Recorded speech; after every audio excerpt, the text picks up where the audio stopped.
हा गुरुर साक्षात परब्रह्म तस्मै श्री गुरुवे नमः।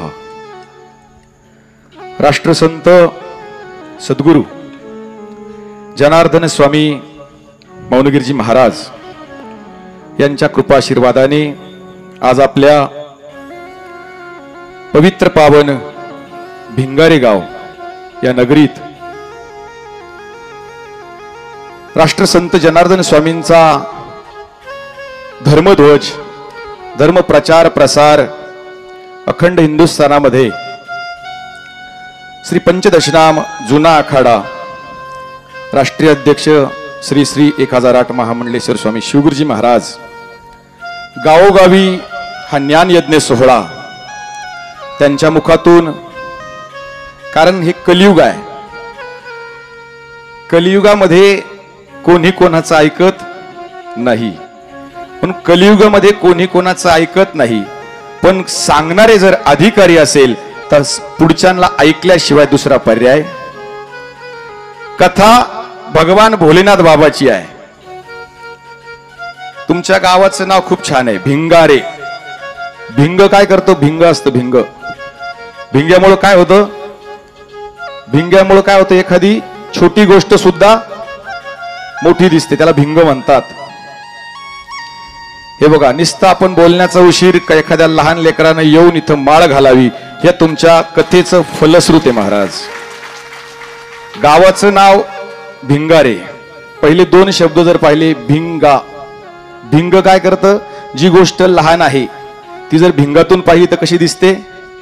मोठी दिसते। आणि शेवट काय आहे? र। र शब्दाला असं आहे, र म्हटलं की रहस्य। कुठेतरी जीवनाचं रहस्य खूप दिवसापासून पारमार्थिक कार्यातून तुम्हाला माहित नव्हतं।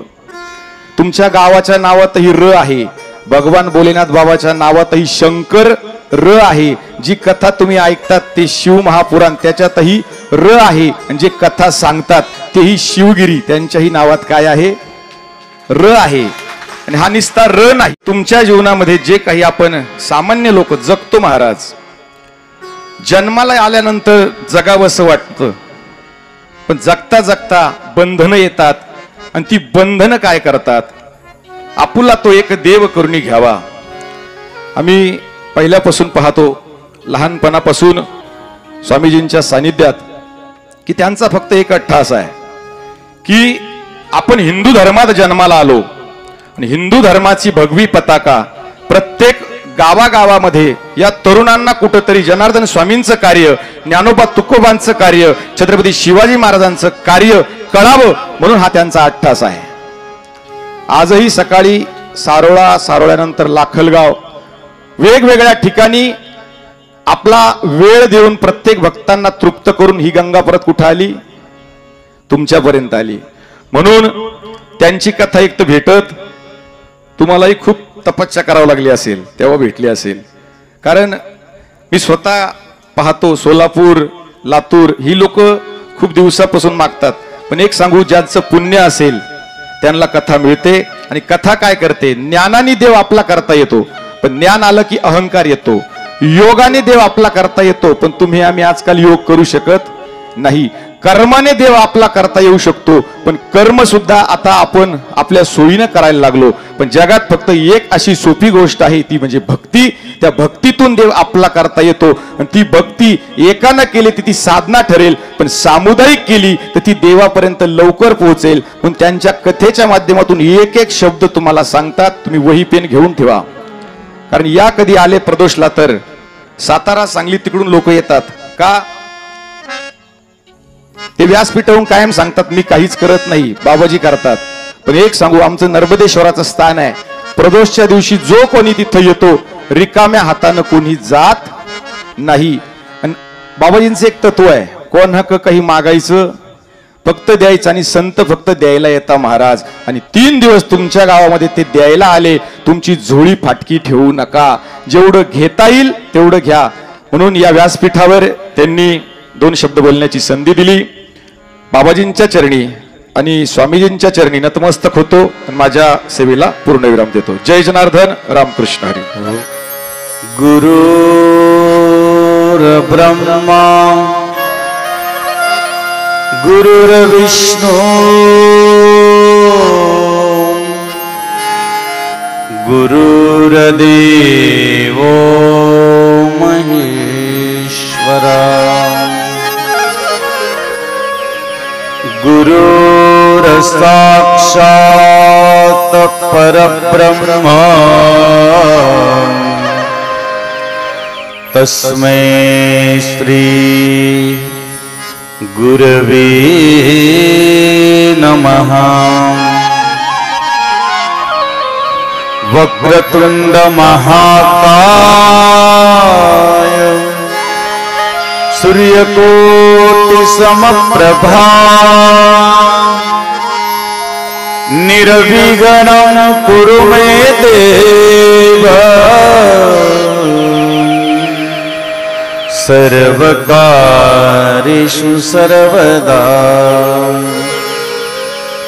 ब्रह्मानन्दं परमसुखदं केवलं ज्ञानमूर्ति द्वन्द्वातीतं गगनसदृशं तत्त्वमक्षादिरक्षम् एकं नित्यविमलमचलं सर्वदी साक्षभूतं भावातीतं त्रिगुणरहितं सद्गुरुं तन्नमामि।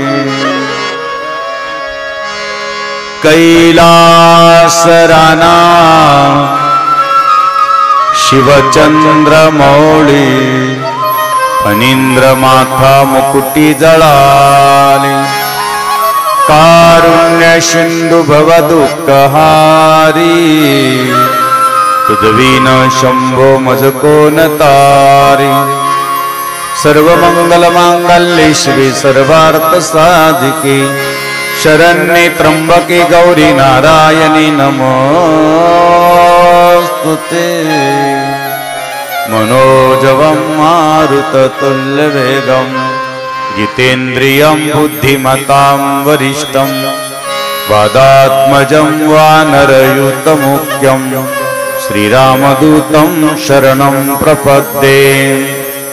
कर्पूरगौरं करुणावतारं संसारसारं भुजगेन्द्रहारं सदा वसन्तं हृदयारविन्दे भवं भवामि सहितं नमामि सहितं नमामि।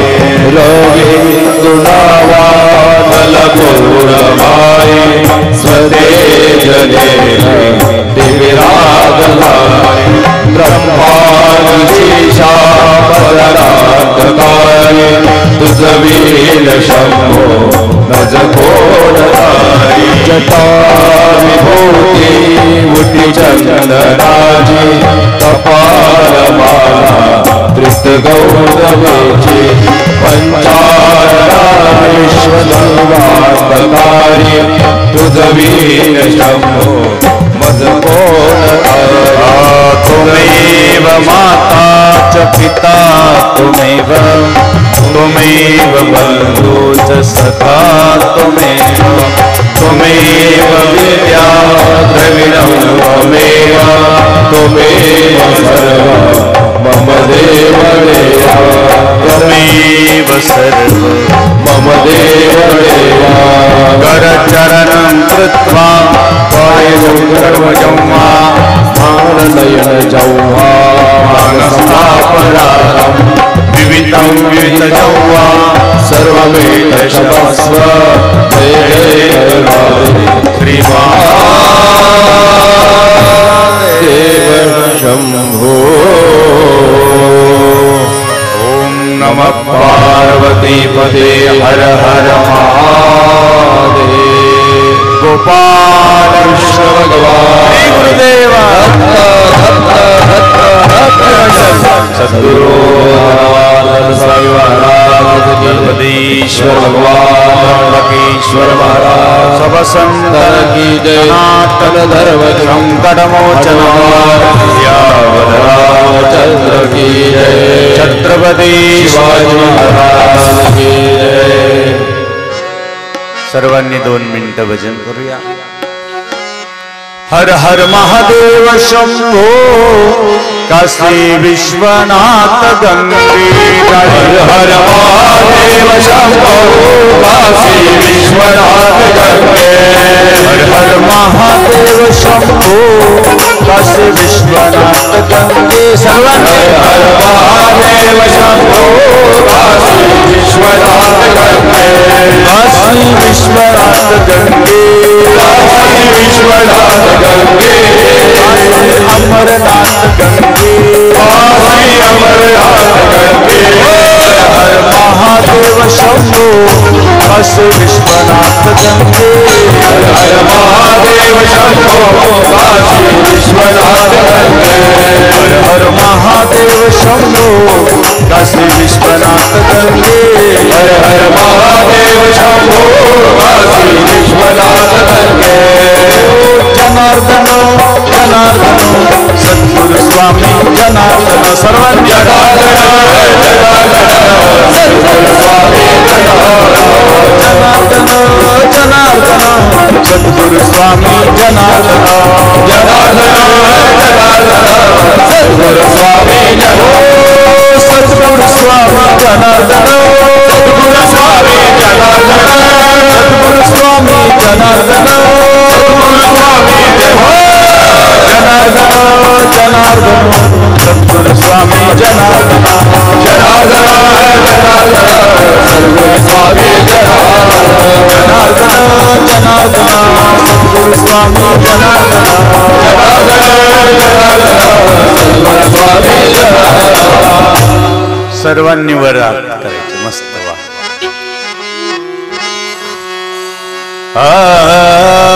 आवाज के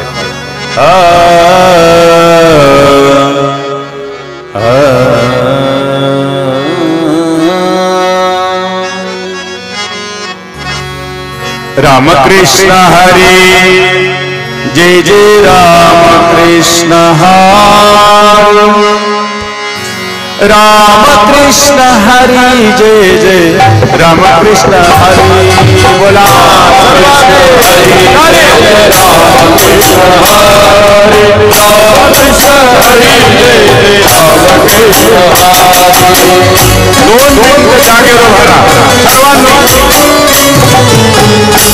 सर्वांनी आनंद घेऊया भोले बाबा नित्य सर्वांनी आनंद घ्यायचा भोले बाबा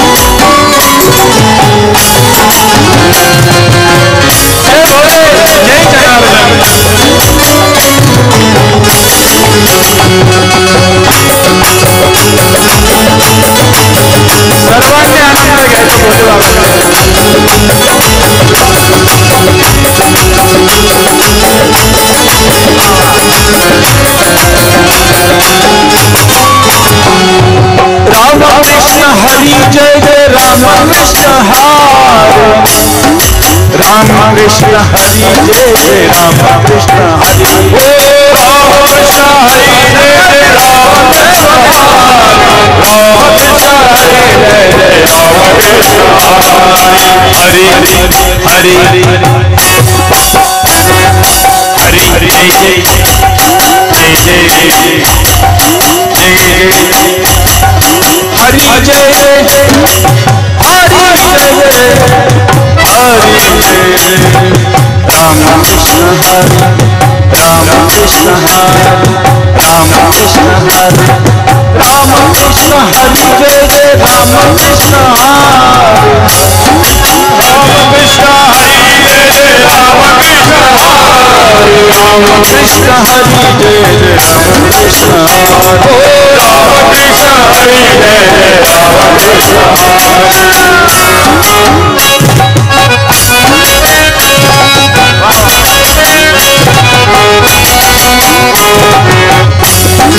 जय जय राम कृष्ण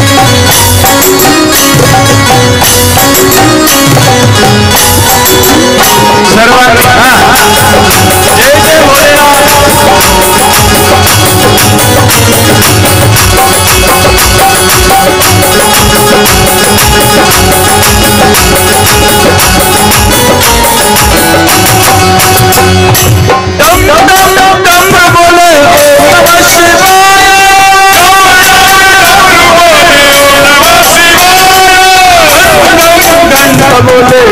नमः शिवाय ओम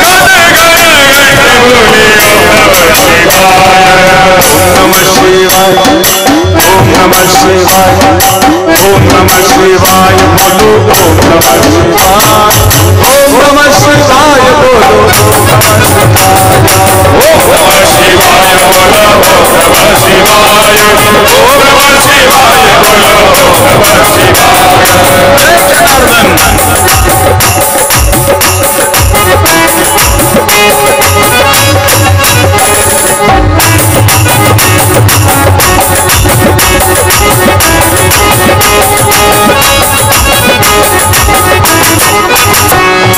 भोले की जय जय शंभो की जय जय भोले की जय जय शंभो की जय जय पार्वती पति शंभो की जय जय पार्वती पति शंभो की जय जय भोले की जय शंभो की जय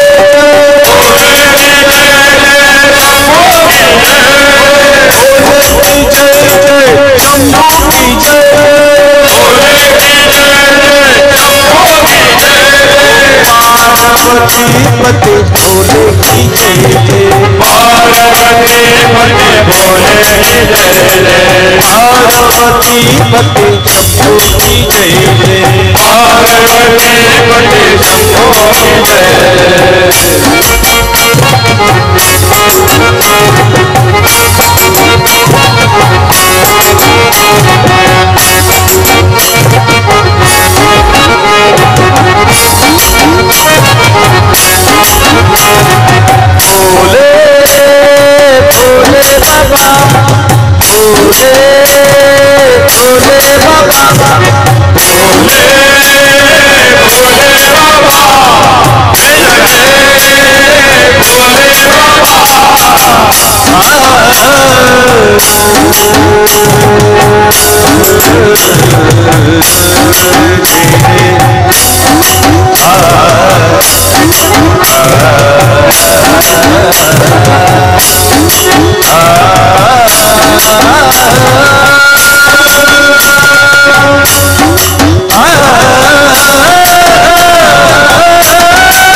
भोले बाबा त्रिशूल वाले भोले बाबा रोके भोले बाबा त्रिशूल वाले भोले बाबा त्रिशूल वाले भोले बाबा रोके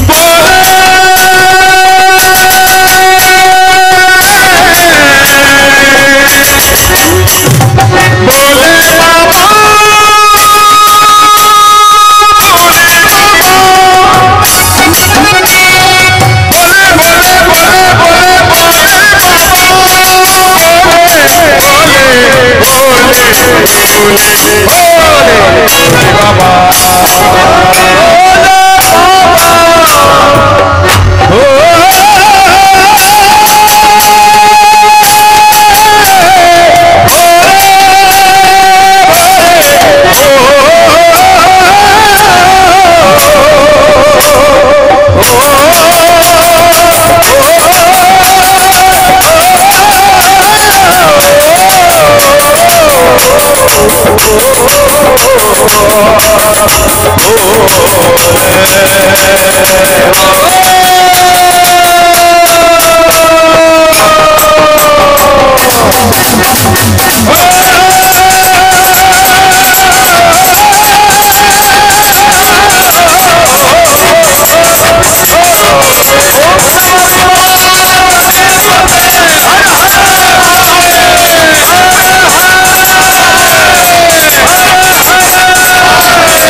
शिवस्वरूप राष्ट्रसंत जनार्दन स्वामी गुरुमाऊलीच्या कृपेनं या ठिकाणी आपण शिवमहापुराण कथा बघतो आहोत, ऐकतो आहोत, श्रवण करतो आहोत। जे काळे परिवार अतिशय या ठिकाणी सालबादाप्रमाणे एक भागवत कथा आपल्या सर्व भाविक भक्तांसाठी गेल्या 2-3 वर्ष त्यांनी अनेक विभूती आणून त्यांच्या अमृतमय मुखातून या ठिकाणी सिंचन केलं आणि आज मात्र आपण शिवमहापुराण कथा जी आपली व्यथा निवारण करते, जी गंगा निस्त गंगा असा शब्द मनात आला लक्षात आपण म्हणतो ना सुरुवातीला हर हर महादेव शंभो, पुढं काय आहे काशी विश्वनाथ 3 नाव आले. काशीची आठवण येते. काशीमध्ये बसलेले कोण विश्वनाथ त्यांची आठवण येते आणि तिथून वाहणारी गंगा तिची आठवण येते. काशी विश्वनाथ आणि गंगे हे 3 नाव मुखात आले पाहिजे दररोज सकाळी लक्षात राहू. म्हणून सुरुवातीला आपण हर हर महादेव शंभो मंदिरात जर गेले ना तुम्ही महादेव असं जर केलं भगवंताला एवढा आनंद वाटतो की याला उचलून घ्यावं की काय काय म्हणायचं हर हर फक्त म्हणून बघा. आणि गेल्यानंतर महादेवाच्या पुढे फक्त 3 टाळ्या वाजवायच्या 1 2 3. किती टाळ्या वाजवायच्या का वाजवायच्या सांगा म्हणा ना आता तोही प्रश्नच आहे ना सगळ्याला. नुसतं वाजवायच्या. भगवान भोले बाबा पुढे गेले का 3 टाळ्या वाजवतात कारण भगवान शंकराकडे सगळ्या गोष्टी 3च आहे. बेलाची पानं किती आहे 3. त्रिशूळ कसा आहे 3 याचाच आहे. बघा तुम्ही कपाळावर रेषा किती आहे सगळं 3 आहे का नाही. आणि म्हणून टाळ्या सुद्धा 3च वाजवायला लावल्या विशेष आहे. पण एक आहे मधून थोडासा एक आवाज काढायला लावलेला आहे. कोण कोण काढतो तो बकरू कसं ओरडतं तसा तो आवाज काढायला सांगितलेला आहे.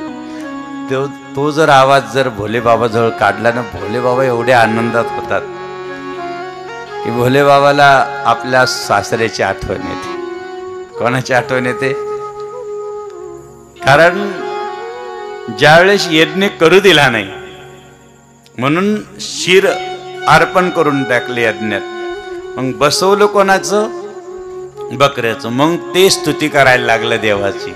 अगोदर चांगलं असताना स्तुती नाही केली पण बकऱ्याचं बसवल्यानंतर स्तुती करायला लागलं. ते चू चू चू काहीतरी वेगळंच म्हणायचं. भोले बाबाला हसू यायचं. म्हणजे अगोदर कळाला नाही दक्ष राजाला परंतु नंतर कळाल्यानंतर मग भोले बाबाची स्तुती करायला लागली. म्हणून बाबांनो जर भगवान भोले बाबा जवळ केलं काय भगवान शंकर भोलेनाथ चाल तुझ्यावर प्रसन्न आहे. कारण कमीत कमी अशा मुखातून तरी तू काय म्हणतो शिव शिव शिव शिव शिव म्हणतो. किती विशेष आहे. म्हणून आपल्याला बेलाचं पान आणि बेलाचं वृक्ष याच्यावर आज चिंतन आहे. काल भस्मावर होतं त्रिपुंड का लावावं भस्म कसं असतं त्याचंही चिंतन करायचं आहे. परंतु आज बेल वृक्ष कसं निर्माण झालं का बेलाच्या झाडाला एवढा मान मिळाला काय कारण आहे. भगवान ज्यावेळेस नारायण भगवान विष्णू लक्ष्मीला सांगतात लक्ष्मी तुला जर खरी भक्तीची प्राप्ती पाहिजे असेल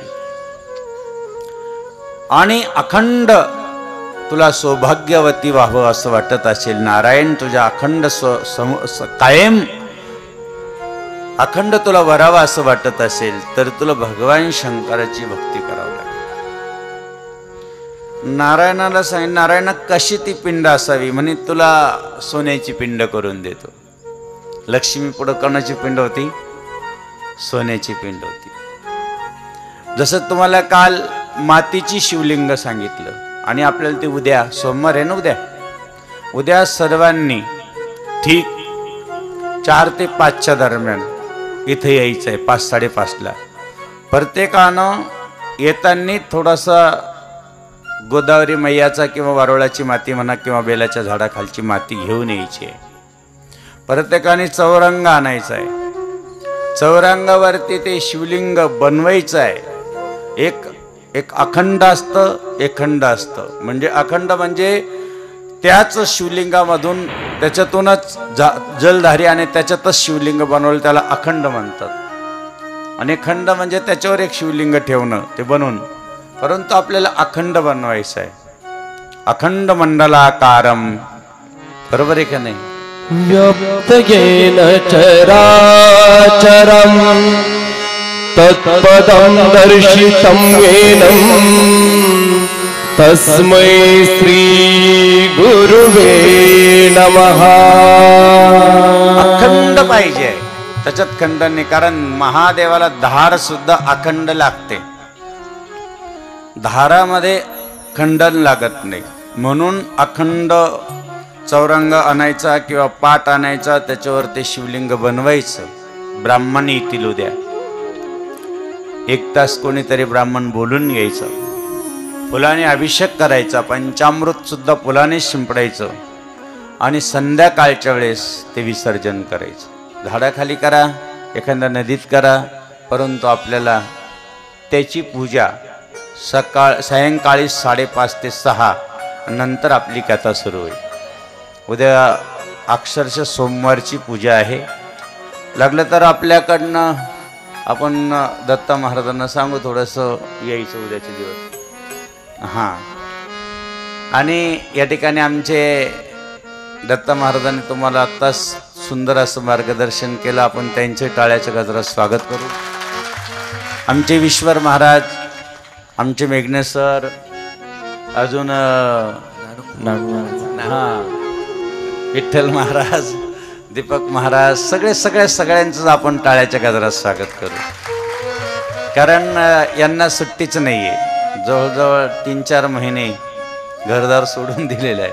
आम्ही आता सारोळ्याला देवाची प्रतिष्ठा केली, सोमेश्वर भगवंताची. परत नाशिकला गेलो, नाशिकला यज्ञाची पूर्णाहुती केली. परत 6-6:30 यांची गाडी निघाली. त्यांना म्हटलं तुम्ही चला पुढं, आम्ही येतो स्नान करू. आणि म्हणून अजिबात नाही, वेळच नाही. तरी पण वेळेतून वेळ भगवंताची या ठिकाणी आपल्याला घ्यायचं आहे. कारण काय सांगतो तुम्हाला की ते पिंड बनून बघा आणि त्याच्यावर अखंड अक्षता व्हायच्या आहे. 2च व्हायच्या, जास्त नाही. उद्याच्या पिंडीवरती गुरु जर मिळाले आपल्याला तर इथं आसपास भरपूर गुरु मुखेडला मिळतील, कुठेही मिळतील. 1 तास ती पूजा तुमच्याकडनं करून घ्यायची, मग ती महाआरती आपण करणार आहोत. कोण कोण येणार उद्या पूजाला? वरबोट करा. वा वा, मळे तळे सगळेच सगळेच. कारण ही पूजा होत नसते. श्रावण महिन्यात आपल्याला भाग्य आहे, आपलं फार मोठं भाग्य आहे तुमचं की ही पूजा तुमच्या हातून होणार आहे. पूर्ण मंडप तुमच्यासाठीच उद्या. आणि मस्तपैकी आपलं पाठ मांडायचं, त्याच्यावरती पूजा. आम्ही त्याच्या संध्याकाळी त्याचं महत्त्व सांगू. कारण आज जर सांगितलं तर याच्यापेक्षा डबल महिला येतील, बसायला जागा राहणार. त्याच्यामुळे त्याचं महत्त्व उद्या लक्षात राहू द्या. अगदी गोड आहे. त्याला अतिशय मातीचं शिवलिंग बनवणं अतिशय गरजेचं आहे. वेरूळचं घृष्णेश्वर सगळ्याला माहिती आहे, वेरूळला. आणि ही एक मोठी बहीण आहे. आणि विशेष म्हणजे तिची लहान बहीण, मुलबाळ नाही म्हणून तिच्या लहान बहिणीला करून आणलं. ती काय करायची लहान बहीण? दररोज 108 शिवलिंग बनवायची, त्याची पूजा करायची. आणि वेरूळला शेवळतळ आहे, कोणी कोणी पाहिलं शेवळतळ? वेरूळला आहे. त्या वेरूळच्या शेवळतळ्यात संध्याकाळी ती विसर्जन करायची.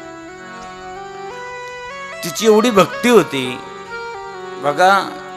हे शिवलिंग बनवणं सोपी गोष्ट नाही आहे. ज्याच्या नशिबात असतं तेच बनवतं. कारण ज्योतिर्लिंगा समान त्याचं पुण्य प्राप्त होतं माणसाला. आज याच्यामध्ये आपल्याला बेलाचं बघायचंच आहे. परंतु मोठ्या बहिणीला मुलबाळ नाही आणि म्हणून लहान बहिणीला त्यांनी सांगितलं की चला आता तुझ्याशी लग्न करायला लावते आणि तूच राहा. म्हणून ती लहानी खूपच धार्मिक होती, दररोज पूजा करायची. भगवान शंकराची जप तप रात्रंदिवस, भगवान शंकराचं ध्यान रात्रंदिवस आणि अखंड पूजा करायची ती. तिच्यामुळं तिला एक विद्वान मुलगा जन्माला आला, अतिशय सुंदर.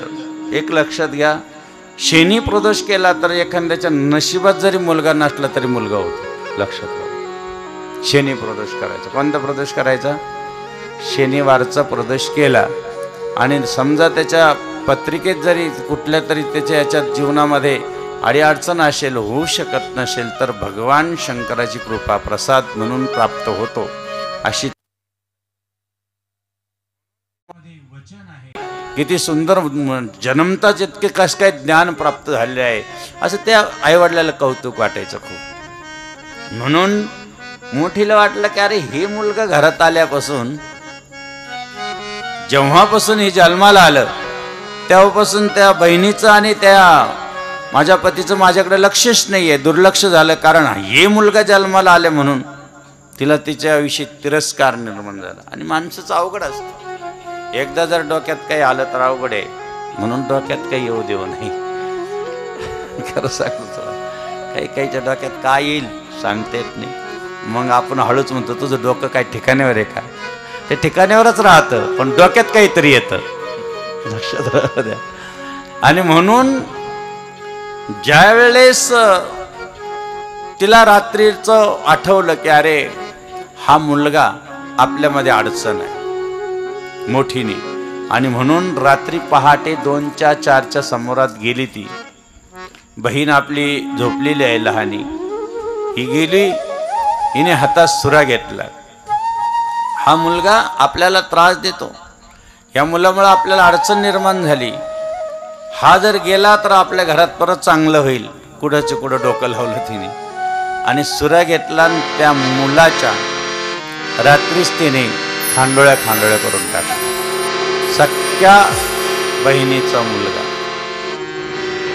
आणि मग थोड्या वेळाने दिवस उजडला, लहानी आपली पूजाला लागली, तिने शिवलिंग बनवले, तिचा नेम होता.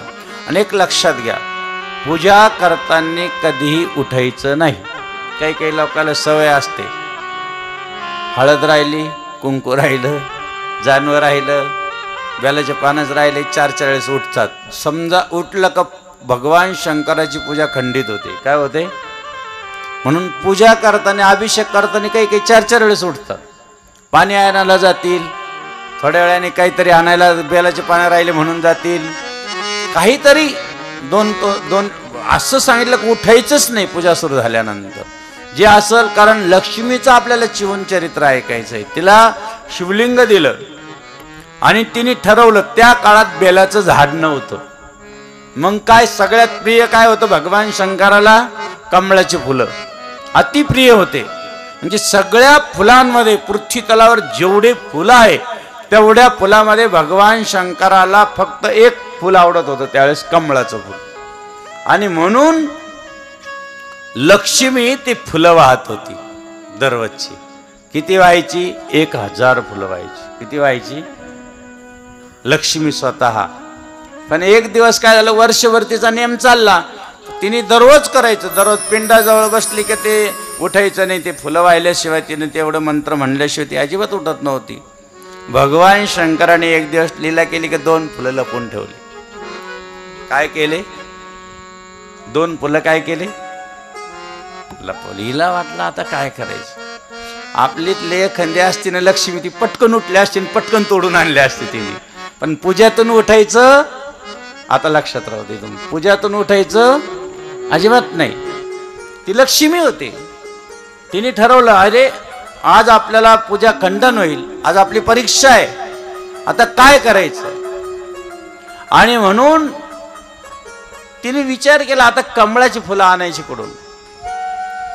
आणि म्हणून पतिदेव म्हणजे भगवान विष्णू कमळासारखं एक दिवस सहज बोलून गेले होते की लक्ष्मी, तुझे जे काय आहे, जे स्तन आहे ते कमळासारखे आहे. सहज बोलून गेले होते. कोण? भगवान विष्णू. आणि ते लक्ष्मीला आठवलं की माझा जर पती याला कमळ म्हणतोय, मग हे 2 कमळ का वाहू नये. तिने सुरी घेतली आणि आपले एक स्तन भगवंताच्या चरणावर वाहिलं, पिंडीवरती वाहिलं. भगवान शंकर पाहत राहिले की अरे हे काय, ही कोणती श्रद्धा, ही कोणती भक्ती आहे, ही कोणती निष्ठा आहे. भगवान शंकर तिच्या सोन्याच्या पिंडीतून निर्माण झाले. कारण का, भगवान शंकराला वाटलं दुसरं कमल हिने व्हायला नको, आता दुसरं कमल व्हायला नको. भगवान शंकराने सांगितलं, लक्ष्मी बस, मी तुझ्यावर प्रसन्न आहे, बस झाला, आता तू काहीच वाहू नकोस. तुझे फुलं मीच बाजूला ठेवले होते, पण तू काय वाहिलंस.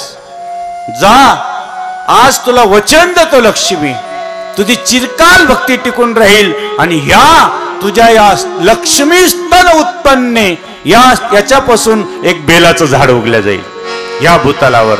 म्हणून त्या दिवशी हे बेलाचं झाड उगवलं. हे मला अतिप्रिय राहील. हे मला जो कोणी बेलाचं पान होईल, कारण पहिलं पान ब्रह्मदेवाचं राहील, दुसरं पान भगवान शंकराचं मधलं राहील आणि एका बाजूचं पान भगवान विष्णूचं राहील. हे 3 पानच वाहिल्या जाईल, 5 पान नाही, 4 पानं नाही. देवाला फक्त व्हायचे तर 3च पान, 1 सुद्धा नाही. काही काही लोकांकडे 2च पान राहते, नाही चालत. 3 पान. आवड तुला बेलाची शंकरा, आवड तुला बेलाची, आवड तुला बेलाची शंकरा,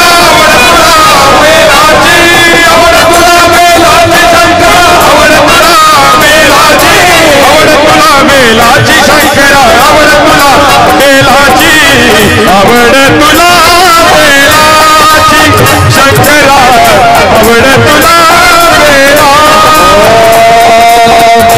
सत जवळी कांता पार्वती, वैसती जवळी कांता पार्वती,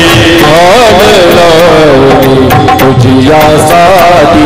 हर हर शंकर श्याम सदा शिव, हर हर शंकर श्याम सदा, हर हर शंकर श्याम सदा शिव, हर हर शंकर.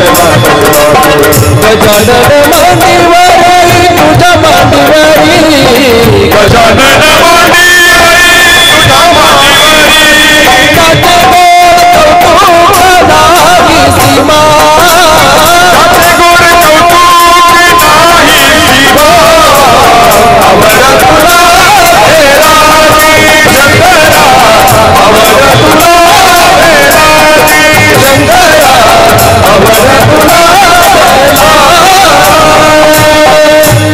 लक्ष्मीला वचन दिलं की लक्ष्मी आजपासून पिंडीवरती जो कोणी बेलाचं पान वाहील त्याच्या घरामध्ये अखंड नारायण आणि लक्ष्मी वास करेल. कोणाला लक्ष्मी नकोय? वर बोट करा. घरात पैसा कोणाच्या नकोय? एकही वर बोट करायला तयार नाही. कशाने मिळणार आहे? एक बेलाचं पान व्हायचंय. जिथं बेलाचं पान व्हायला जाईल लक्ष्मी, त्या ठिकाणी नारायण अखंड तू वास कर. त्यांच्या घरातून तू जाऊ नकोस. कोण म्हणताय? भगवान शंकर म्हणताय लक्ष्मीला. कारण लक्ष्मीला जो दिवस होता, कारण ज्या दिवशी हे बेलाचं वृक्ष निर्माण झालं ते क्षेत्र होतं काशी, आणि जो दिवस होता त्या दिवस होता अक्षय तृतीया. कोणता दिवस होता? बेलाचं वृक्ष निर्माण झालं तो दिवस अक्षय तृतीया काशीमध्ये. आणि विशेष म्हणजे लक्ष्मीने ज्यावेळेस पूजन केलं तो दिवस होता सोमवार. कोणता दिवस होता? सोमवार दिवस होता. लक्ष्मीला सांगितलं, लक्ष्मी तू आतापर्यंत लक्ष्मी होती, परंतु पूजा केल्यामुळं आजपासून तुला सगळेजण महालक्ष्मी म्हणतील. म्हणून सोन्याच्या पावला महालक्ष्मी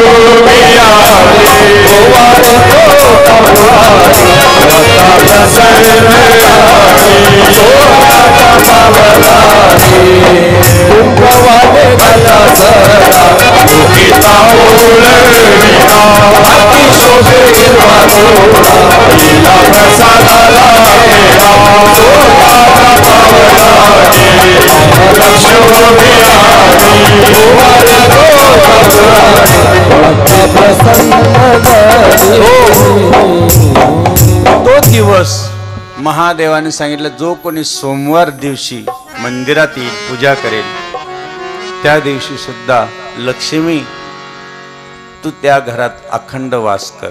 म्हणून सोमवारच्या दिवशी सोमवार आणि गुरुवार एकादशी प्रदोष येवो तुमच्या दर्शनास यावे वादळा बोल तुंबाराने नाम आरती तुमची गायेला आशीर्वाद घेईला तो यावे वादळा यादवर मालकी आनंदाने डोलती बाबा तुला म्हणून सोमवार गेलं पाहिजे मंदिरात. आता उद्या कोण वार आहे? सगळेजण उद्याचे दिवस तरी आठवण ठेवा, कारण 4 सोमवार आलेले, एक तर गेला.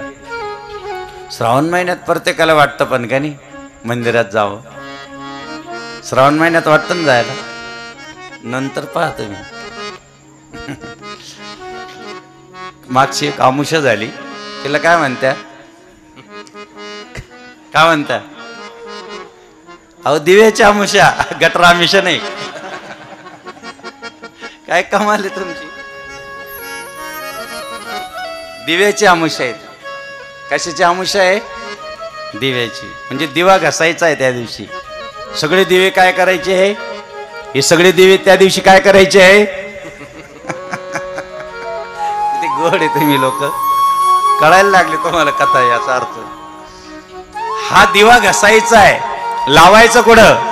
ज्योत तुम्हा लावीना बाबा आरती तुमची गायीला आशीर्वाद घे.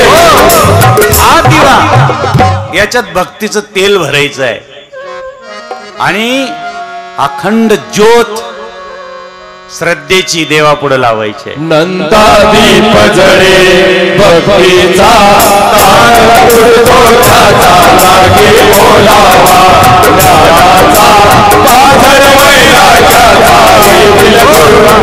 म्हणजे हा दिवा कमीत कमी 1 महिना पुढे लावायचा, देवाच्या ध्यानी लावायचा. याला घसायचं आहे. यांनी काही खाल्लं असल, गण चढला असल, त्याच्यावर काही पिला असल, याला चांगला घसा आणि मग महादेवाच्या मंदिरात ने. याला दररोज न्या. एकही दिवस असं खंडित होऊ देऊ नका. रात्रंदिवस 1 महिना तरी, श्रावण महिना तरी अगदी मनापासून आपण. म्हणून या ठिकाणी काही बघा ना तुम्ही, किती लोक असतात कसे असो, परंतु श्रावण महिना आला नाही रे भाऊ, श्रावण महिना आहे अजिबात काही आणायचं नाही घरात. असं जर तुम्हाला एवढा मनापासून अंतकरणातून भाव तयार होतो, काय श्रावण महिना आज अजिबात नाही, घरात काही चालत नाही, खायचं चालत नाही, प्यायचं चालत नाही, आणि असा जर कायमचा 12 महिने श्रावण मानला तर किती गोड होईल. अनिक मागणे नाही नाही देवा, अनिक मागणे नाही नाही देवा, एका जनार्दनी सेवा तू करी, एका जनार्दनी सेवा तुडे होई. माझे मन लागो म्हणून बेलाच्या झाडाजवळ, आता पुढचं महत्व आहे का थोडस, जर शमीपत्र महादेवाच्या पिंडीवर वाहिलं तर अकाल मृत्यू येत नाही माणसाला, किंवा रस्त्यामध्ये अपघाती मरण होत नाही. म्हणून शमीपत्र महादेवाच्या पिंडीवर व्हायचं, आणि ते शमीपत्र गणपतीवर वाहिलं तर संपत्ती प्राप्त होते. तेच शमीपत्र गणपतीला चतुर्थीच्या दिवशी व्हायचं. संपत्ती देणारा देव गणपती बाप्पा आहे. म्हणजे एकच शमीपत्र आहे. महादेवाला वाहिलं तर काय मिळतं? अडीअडचण निर्माण होत नाही, सुख संपत्ती मिळते. आणि हेच शमीपत्र अजून 4 ठिकाणी शमीपत्र आहे. एक रुईचं फूल आहे, माहिती आहे ना रुईचं फूल का व्हावं? वाहिलेलं आहे कोणी रुईचं फूल? नाही ना, महादेवाला वाहून बघा. रुईचं फुल जर वाहिलं तर खूप चांगलं आहे. तुम्हाला ते जर सांगितलं तर ते म्हणाल. आपल्याला कधीही आयुष्यात म्हणजे कोणीही शत्रू राहू शकत नाही, आपल्याला कोणी त्रास देऊ शकत नाही, आपलं कोणी मच्छर करू शकत नाही. एक जण आलं म्हणजे बाबा बाबा तुम्ही कोणतं फूल सांगितलं तरी मंदार मंदार म्हणजे काय म्हणलं रुईचं फूल. आणि रुईचं फूल हा म्हणलं का हो कसं काय तुम्ही का विचारता एवढं. नाही काही नाही बरं झालं सांगितलं. म्हणे काय म्हणे महादेवाला उद्यापासून दररोज रुईचं फुल होईल. कारण काय म्हणे माझी सासूलाही त्रास देत होती. मंदाकिनी सलील चंदन चर्चिता नंदेश्वर प्रथमनाथ मंदार पुष्प बहुपुष्प सुमाया तस्मेया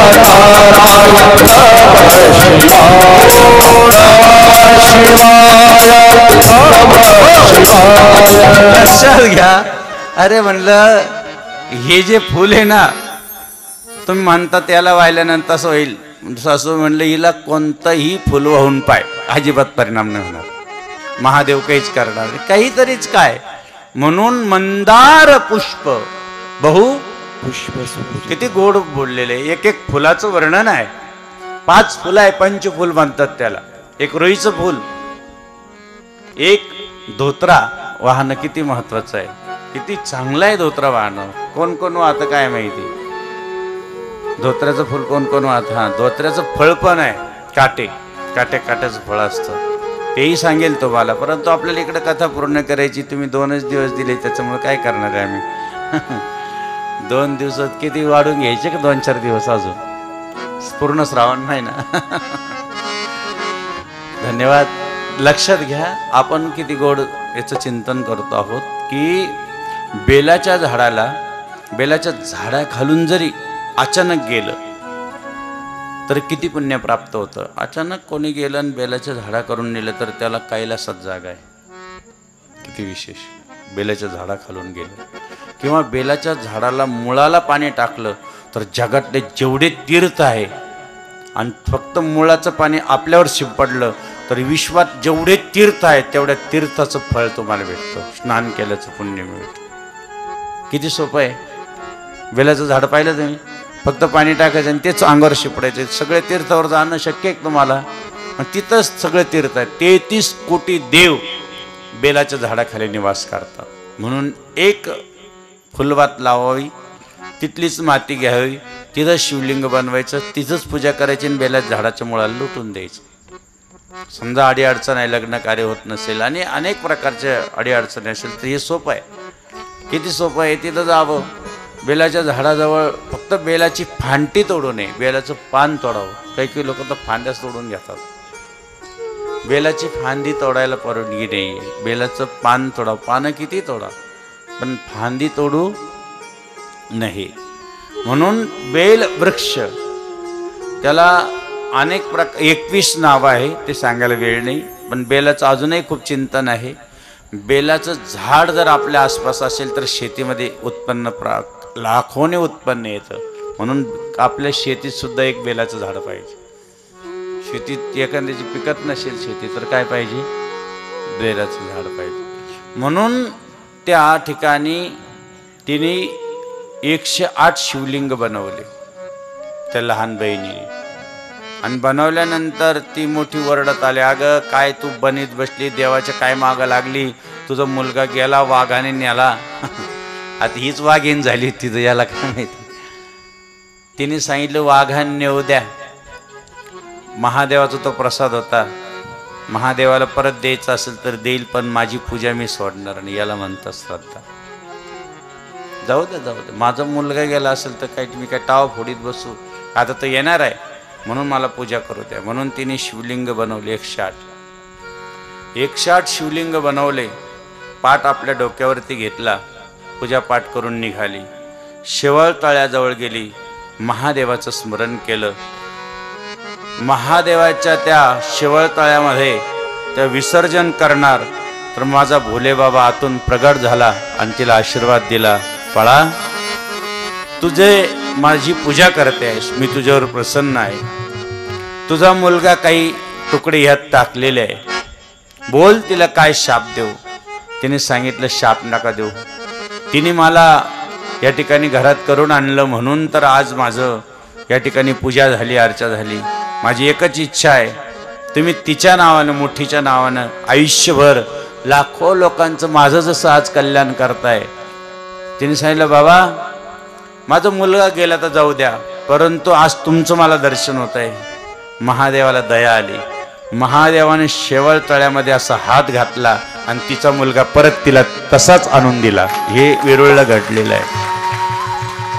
प्रत्यक्ष तिच्या हातात दिला, हे मुलगा घे तुझा. काय करू शकत नाही महादेव. बाबांनो, कधीही महादेवाचं स्मरण केल्यानंतर गेलेलं माणूस परत येऊ शकतं. एवढं बाबाजीने एकदा वेरूळला असताना केलेलं आहे. अनेक दोन महात्म्यांच्या बाबतीत असं घडलेलं आहे की गेलेले महात्मे बाबाजीने 3 तासात उठून बसवलेले आहे. याची तुम्हाला काय सांगू प्रचिती बाबाजींची. बाबाजी सुद्धा अरे उठ, तुला अजून खूप काम करायचं आहे. एवढी ताकद सद्गुरू जनार्दन स्वामीमध्ये होती, पण आपल्याला कळत नाही. म्हणून ज्यावेळेस तो मुलगा दिला आणि तिने प्रार्थना केली, देवाने सांगितलं तथास्तु, तू म्हणशील तसं. देव त्याच ठिकाणी थांबले आणि मोठ्या बहिणीच्या नावानं थांबले. तिचं नाव होतं कृष्णा, म्हणून त्या देवाचं नाव काय पडलं. बोलो कृष्णेश्वर भगवान की जय. माझ्या वेरूळच्या भोलेनाथा, भोलेनाथा दर्शन द्यावे आता. माझ्या वेरूळच्या भोलेनाथा, भोलेनाथा दर्शन द्यावे आता. दर्शन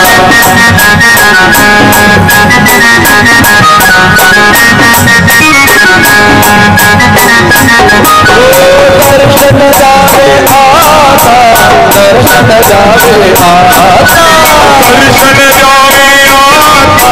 दर्शन जावे आता. वेरूळच्या भोलेनाथा, भोलेनाथा दर्शन जावे आता. माझ्या वेरूळच्या भोलेनाथा, भोलेनाथा दर्शन जावे आता.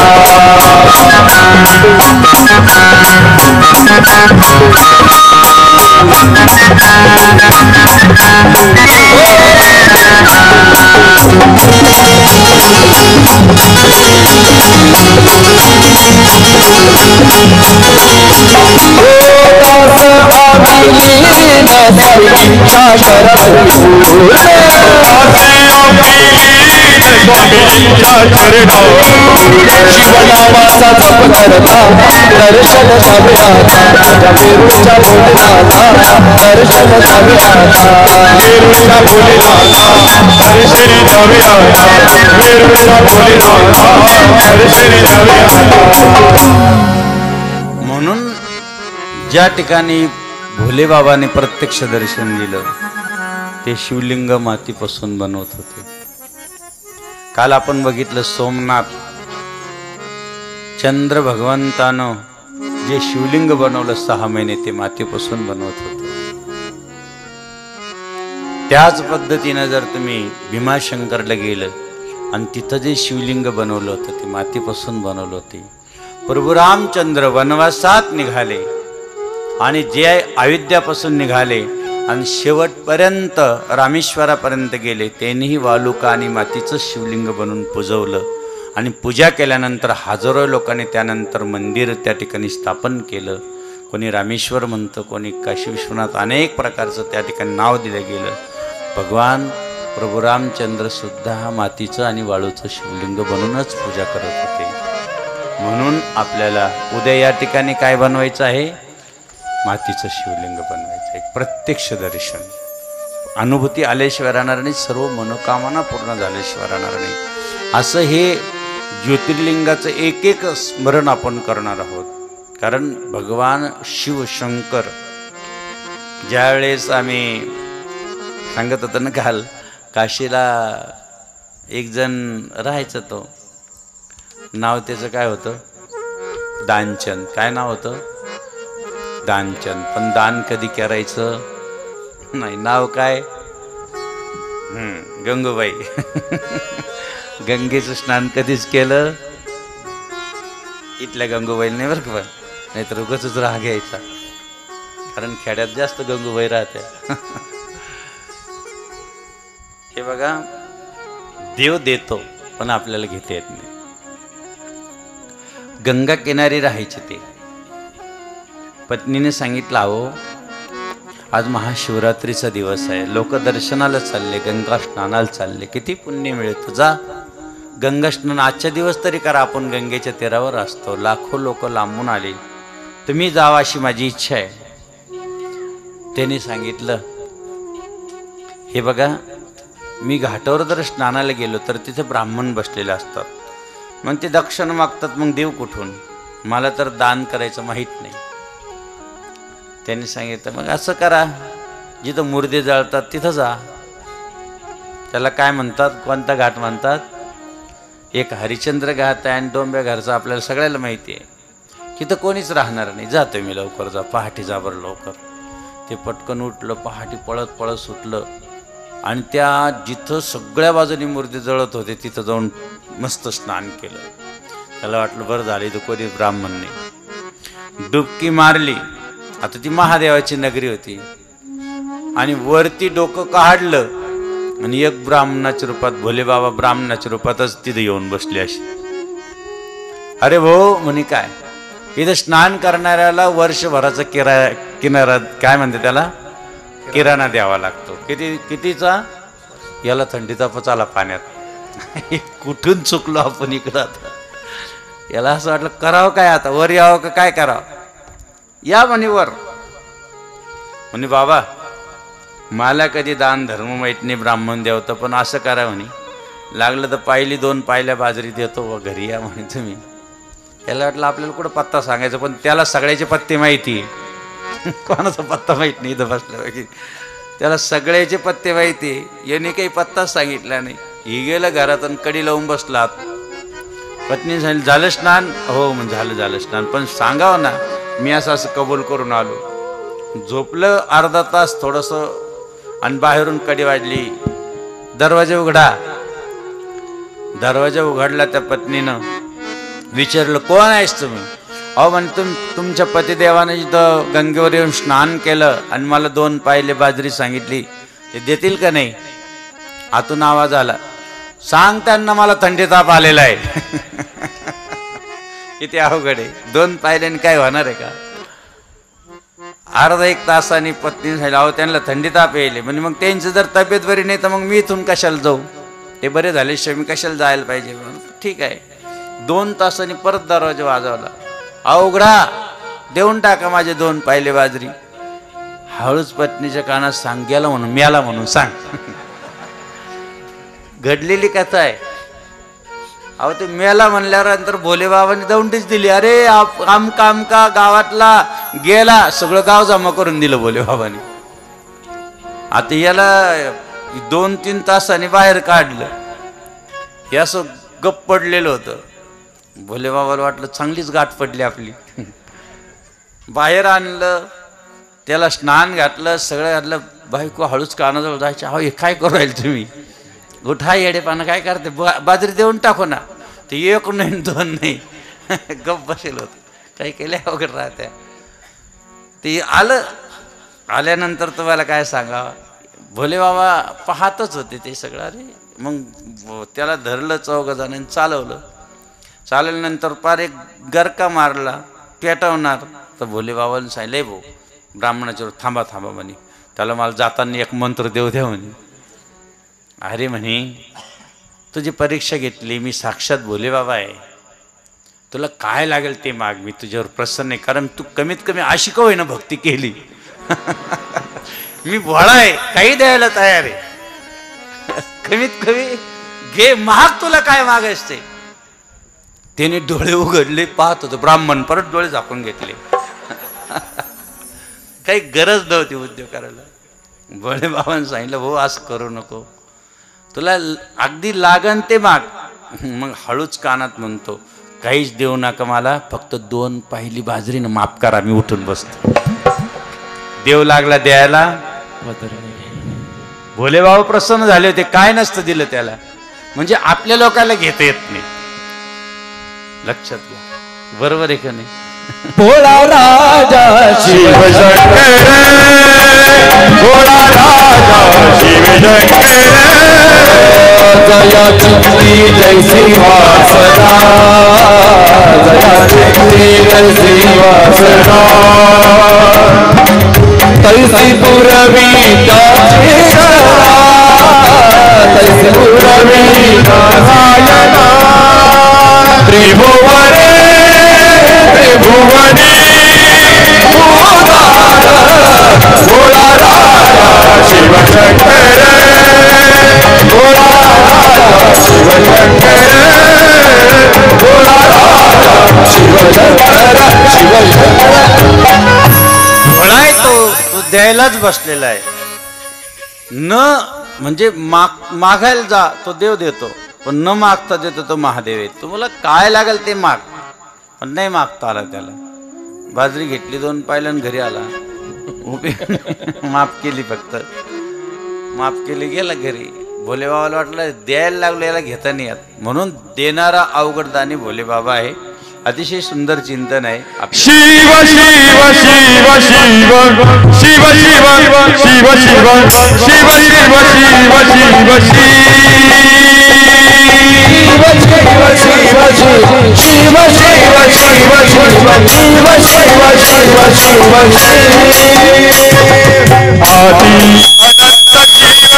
आदि अनंत शिव भोले महादेवा,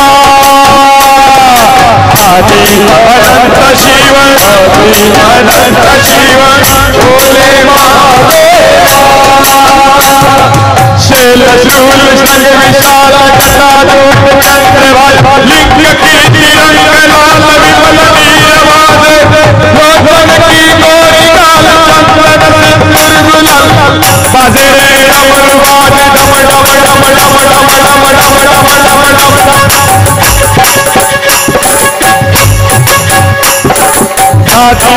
धाती राग धिक धिक धिक धिक धिला,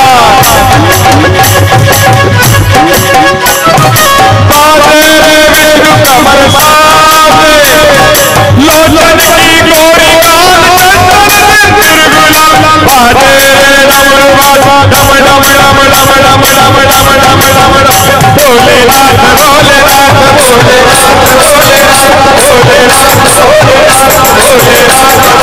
भोलेनाथ भोलेनाथ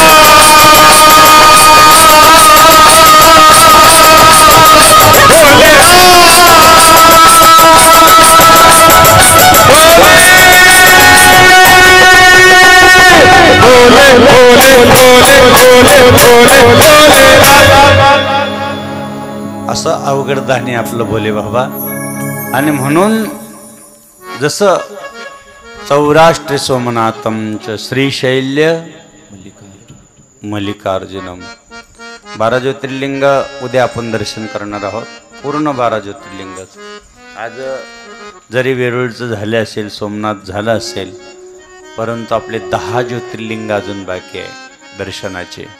आणि दर्शनाला जायला वेळ लागत नाही, न रेल्वेने जावं लागत, न तिकीट काढावं लागत.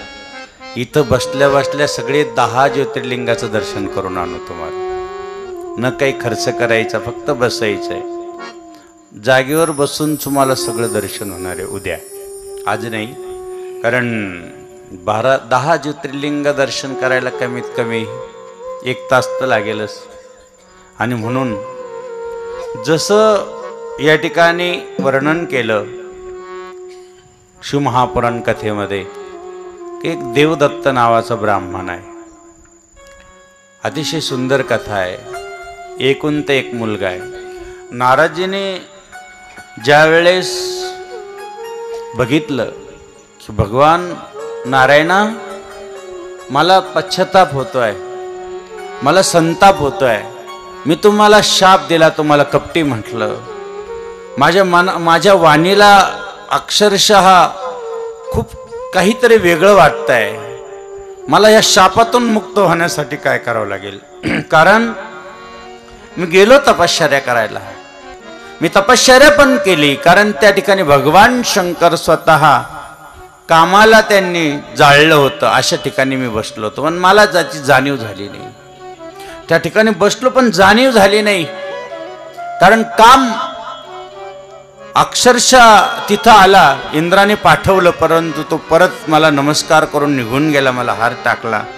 मला स्वतःचा अभिमान झाला की मी जिंकला. भोले बाबाने जाळला, मी जिंकला, म्हणून मी थोडासा अभिमानानं भोलेनाथ बाबाच्या दरबारात गेलो.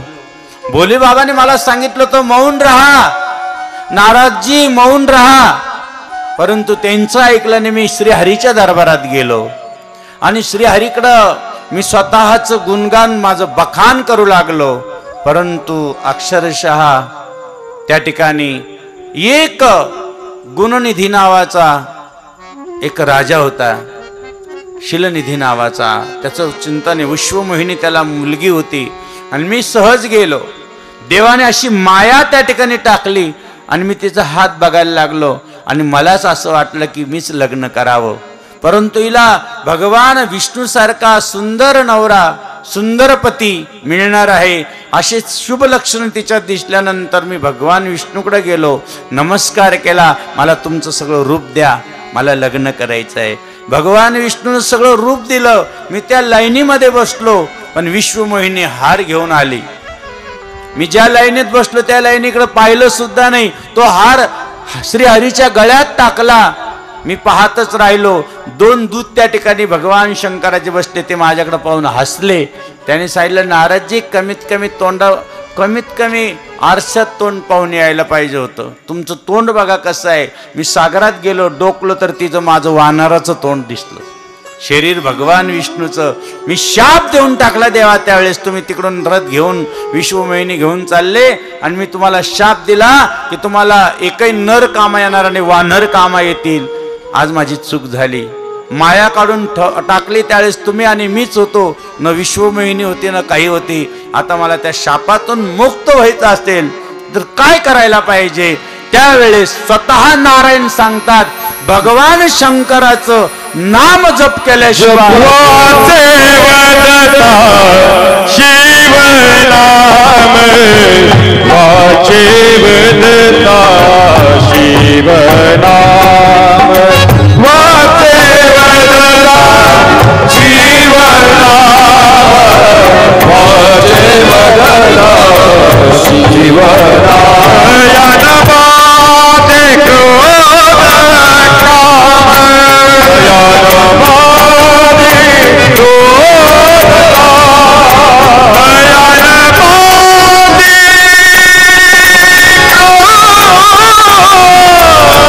शिव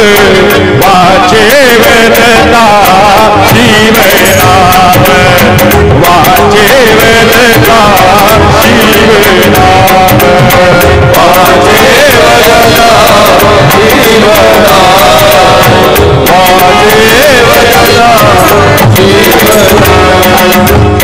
आणि म्हणून स्वतः नारद भगवान विष्णू समोर बसले आणि भगवान विष्णूने सांगितलं, भाऊ एकच काम करावं लागेल, तुला जपायचं असेल तर जपवू जय शंकर सतनामा, जपवू जाई शंकर सतनामा, जपवू जाई शंकर सतनामा, जपवू जाई शंकर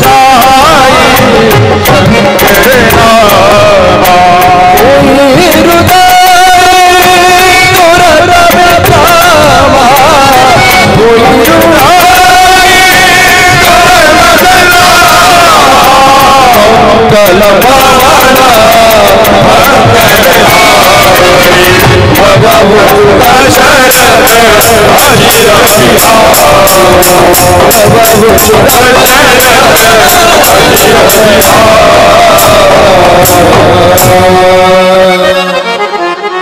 जपवू जाई सतनामा. आणि मग तुरंत विश्राम मिळतो. कुठं? हृदयात. मग काय जपायला लावलं? भगवान शंकराचं नाम. कोणी जपायला लावलं? विष्णूने.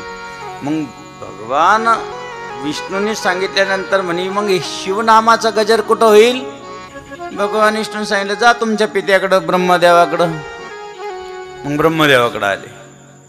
ब्रह्मदेवाला साष्टांग प्रणिपात केला, नमस्कार केला. साष्टांग नमस्कार करणं म्हणजे पूर्ण शरीरावर पूर्ण जमिनीवरती काय करायचं, जसं एखादं तुमचं ते काय असतं ना दांडा पडतो रूम असं साष्टांग दंडवत केला. पण तो फक्त पुरुषांनी करावं, स्त्रियाला करायला परवानगी नाही. स्त्रियांनी साष्टांग दंडवत कधीच करायचा नाही. त्यांनी लागलं तर पदर पसरून नमस्कार करावा, हाताने नमस्कार करावा, डोकं टेकलं चालेल, पण पूर्ण साष्टांग दंडवत फक्त पुरुषांसाठी. दंडवत कोणासाठी आहे? स्त्रियांसाठी नाही. काही काही स्त्रियासुद्धा असे साष्टांग दंडवत करतात, चुकून सुद्धा करायचा नाही. म्हणून जो दंडवत केला कोणी, नारदानी केला तर केला, एक प्रदक्षिणा मारली आपल्या पित्याला. आता एखादा मुलगा असतो आपल्या वडिलाला प्रदक्षिणा मारणारा, बरोबर आहे का? असतो नारदासारखा, गणपती बाप्पासारखा, म्हणून एवढा मान भेटतो. नमामने प्रदक्षिणा, नमामने प्रदक्षिणा,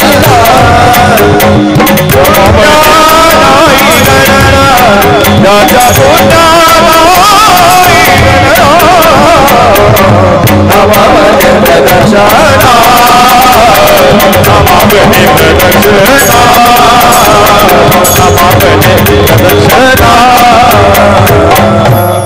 प्रदक्षिणा वडिलाची, आईची सगळ्यात महत्वाची आहे. उद्या मारून बघा आई वडिलाला प्रदक्षिणा. खरं सांगतो, कमीत कमी आई वडिलाला नमस्कार करून एक तरी प्रदक्षिणा मारावं.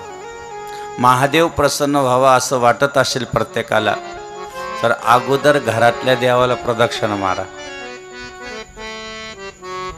खरं आहे की नाही? घरातले देव जर प्रसन्न आणि तिकडं महादेवावर दररोज 2 तांबे पाणी टाकू राहिली, घरातले बिचारे त्यांना वेळेवर जेवायला नाही, रागराग करायचं, शिवीगाळ करायची, येता जाता बोलायचं, आणि मग महादेवाला पाणी टाकायचं आणि मारुतीरायाचे अखंड हनुमान चालू, जय हनुमान ज्ञान गुण सागर, दे मला ज्ञान. कशाला देते ज्ञान? घरात अज्ञान. म्हणून पहिली गोष्ट म्हणजे शिवमहापुराण कथा सांगतो आम्ही नाही, तुम्हाला नारदजीकडून शिकवण मिळणार आहे की तुम्ही जोपर्यंत आईवडिलाला नमस्कार करत नाही आणि आईवडिलाला प्रदक्षिणा करून आपल्या गुरुदेवांचं आणि मग महादेवाचं दर्शन घेत नाही, तोपर्यंत तुम्हाला यश प्राप्त होत नाही. दुखवून जीवने, अरे माया पित्यांना दुखवून जीवन होईल अर्थ शून्य रे. माय पित्याच्या सेवेसारखे नाही जगती पुण्य रे. माय पित्याच्या सेवेसारखं नाही जगती पुण्य. राम रामुने कष्ट उपसले पित्याने कोणासाठी,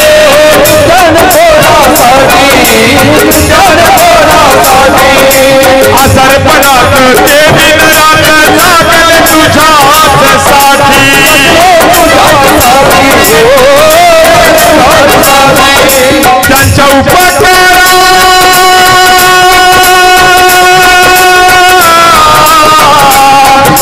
त्यांच्या उपकारामुळे तुझी संपत्ती न गणले रे. माय पित्याच्या सेवेसारखं नाही जगती पुण्य रे. माय पित्याच्या सेवेसारखं नाही जगती पुण्य रे. नारदाने नमस्कार केला आपल्या पित्याला, प्रदक्षिणा मारली, आणि बघ मात्र पित्याने सुद्धा हात जोडले. नारदजींनी सांगितलं तुम्ही मला का हात जोडतात? लई सुंदर कथा आहे. तुम्ही मला का हात जोडतात? ब्रह्मदेव सांगता की नारदा, तू माझा मुलगा आहे म्हणून मी तुला हातने जोडले, परंतु जो प्रश्न तू केला, आज तुझ्या मुखातून जी गंगा आज माझ्या मुखातून आज ती वाहणार आहे, जो जगाच्या कल्याणासाठी जो प्रश्न केला की तू म्हणे शिव अक्षर का जपावं आणि का ऐकावं, ते शिव महापुराण कथा ही माझ्या मुखातून निघणार आहे, तिला मी प्रणाम केला. म्हणून त्यातून तुला मी नमस्कार केला. शिव महापुरा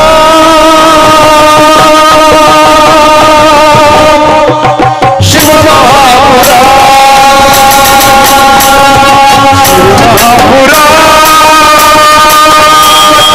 शिव महापुरा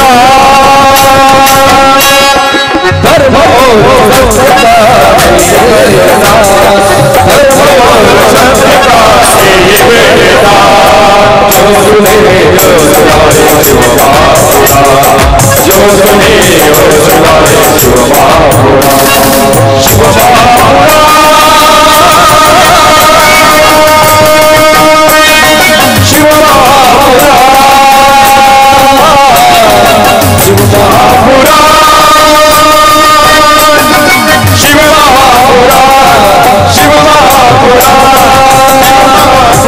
ब्रह्मदेवाच्या मुखातून शिवमहापुराण कथा सुरू झाली.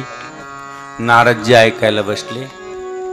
इकडं सुखदेव प्रयाग क्षेत्रावरती बसले. हजारो ऋषी त्यांच्या समोर येऊन बसले. इकडं व्यासदेव, इकडं भगवान शिव आणि पार्वती.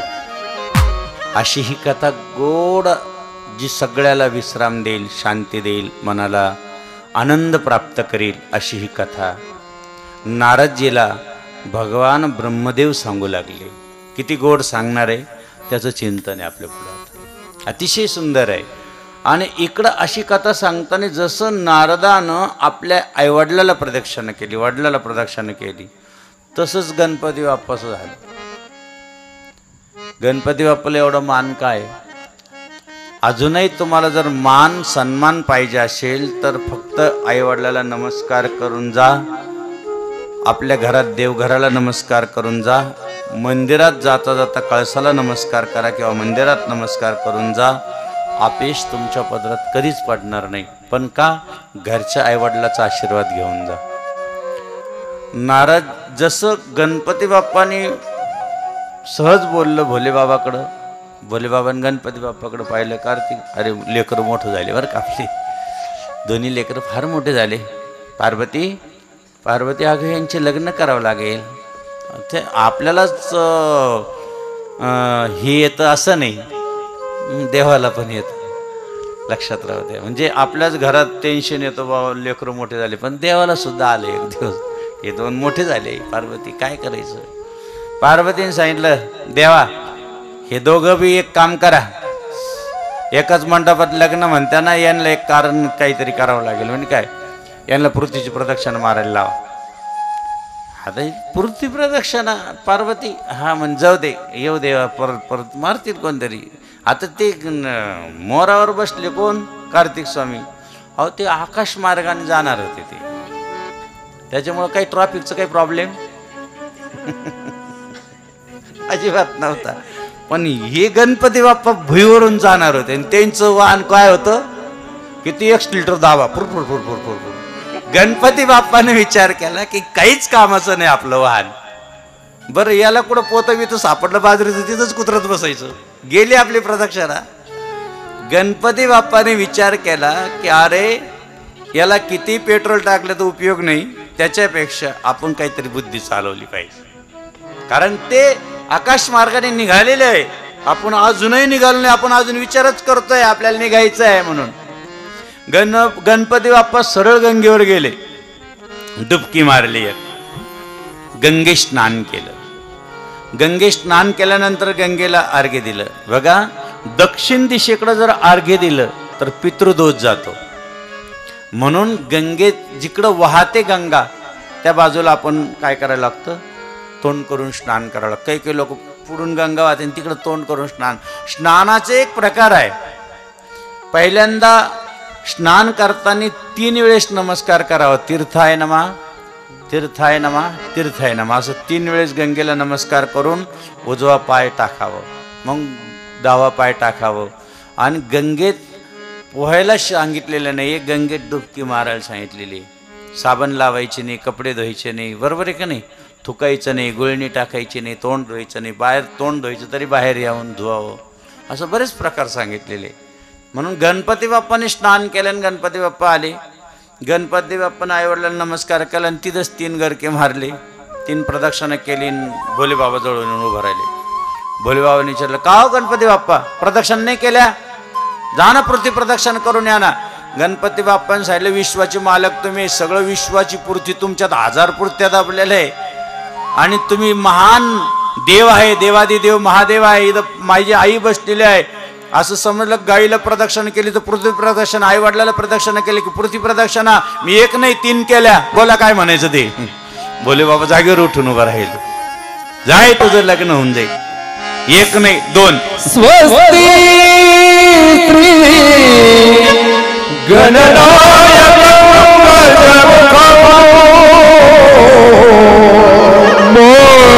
मोरेश्वर सिद्धिनाथ बल्लारो मुरुड विनायक चिंतामणी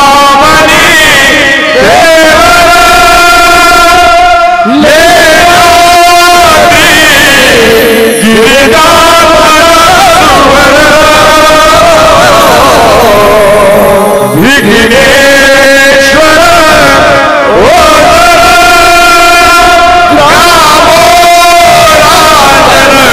संस्थिता गणपती कुरिया सदा मंगल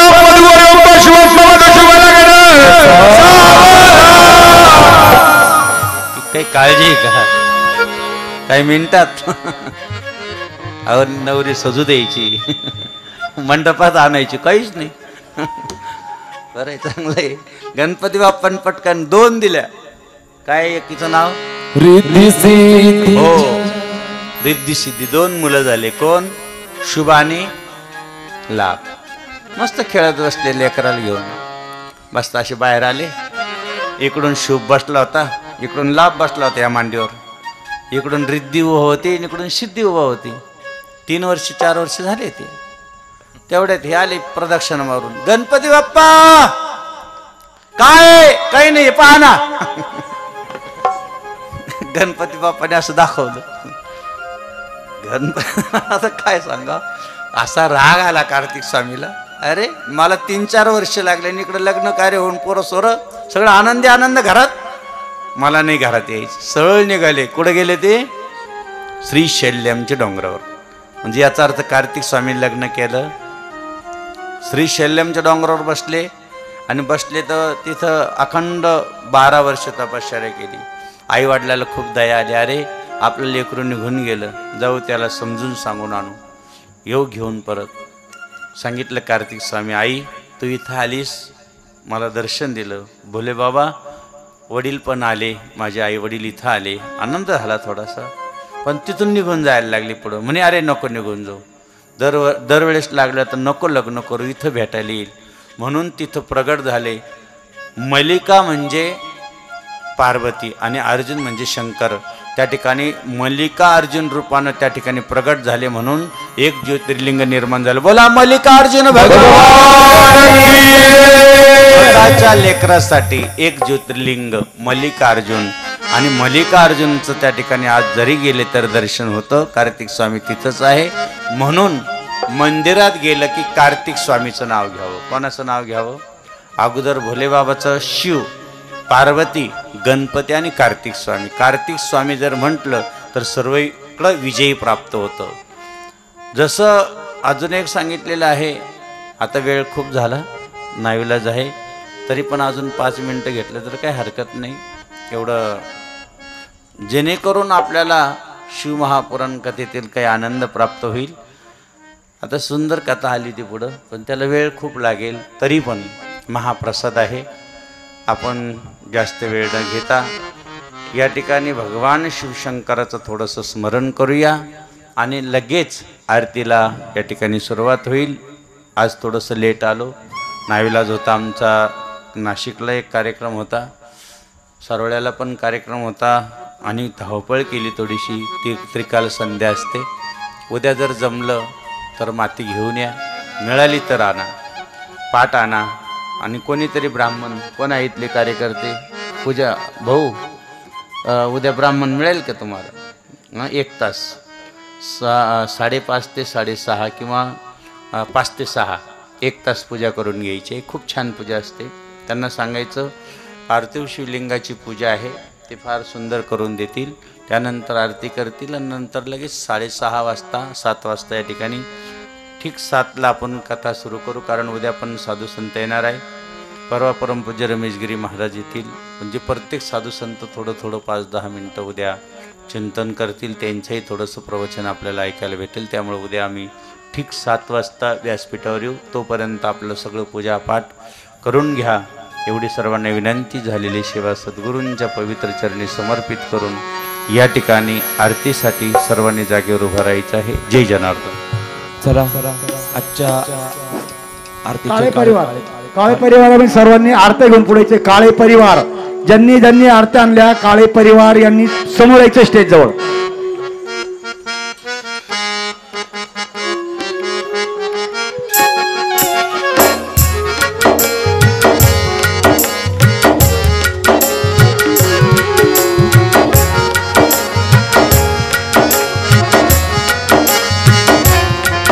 जोडीने आरती करायची. जोडीने यायचे समोर समोर. काळे परिवार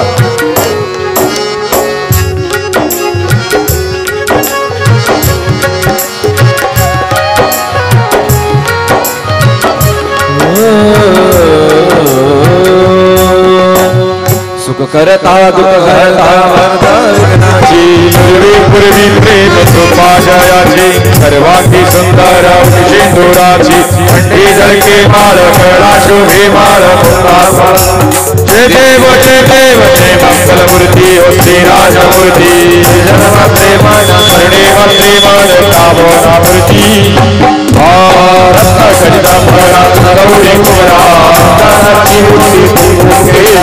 हीरे करिता मुकुट शोभ सुवरा निरंपुरी चरणी आर्या जय देव जय मंगल मूर्ती ओ श्री राजमूर्ती जन्म प्रेमान शरणे वंदे मान कामना मूर्ती लंबोदर पीतांबर परिवे वंदना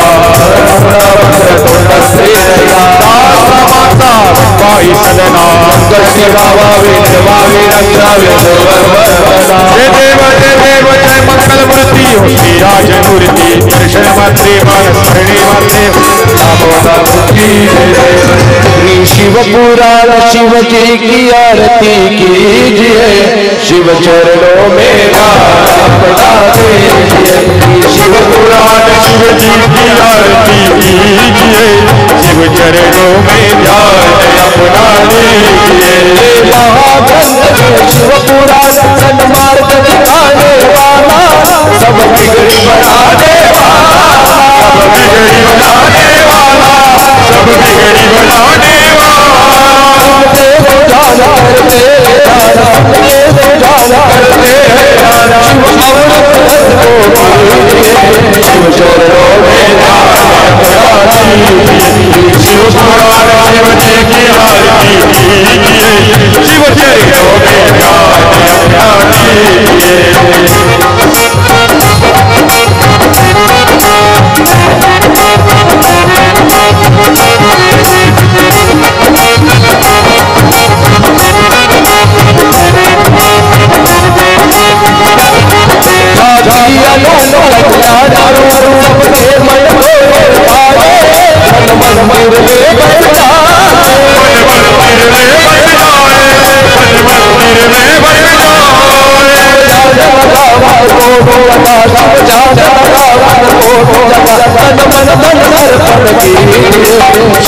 चरणों में शिव पुराण शिव जी की आरती कीजिए शिव चरणों में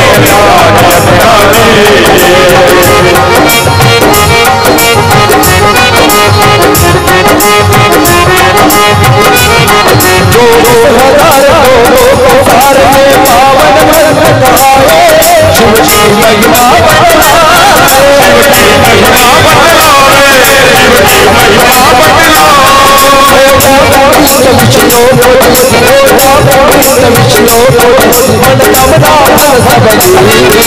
शिव चरणों में शिव पुराण शिव जी की आरती कीजिए शिव चरणों में प्रार्थना कीजिए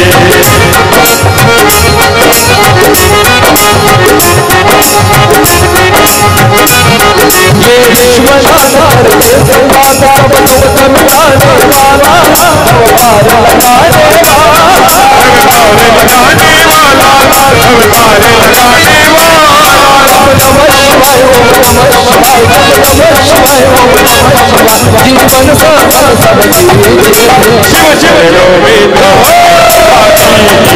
में शिव पुराण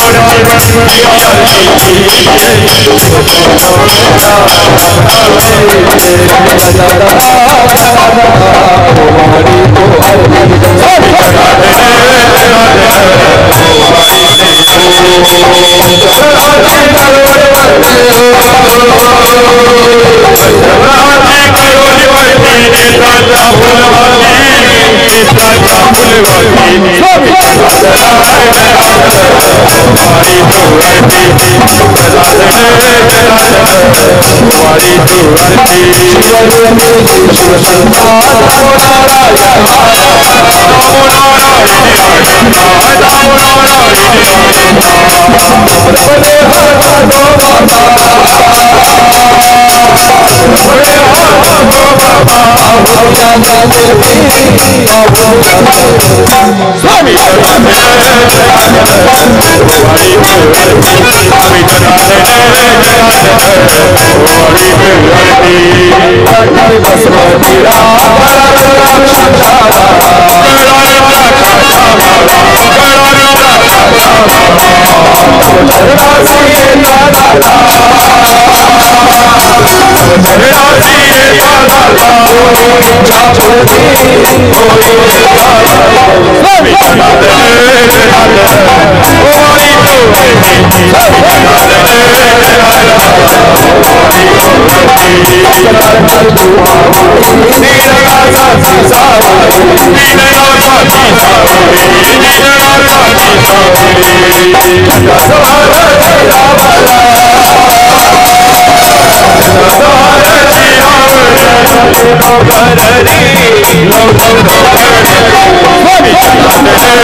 कंगनवती नगर नवडोरा सकाळी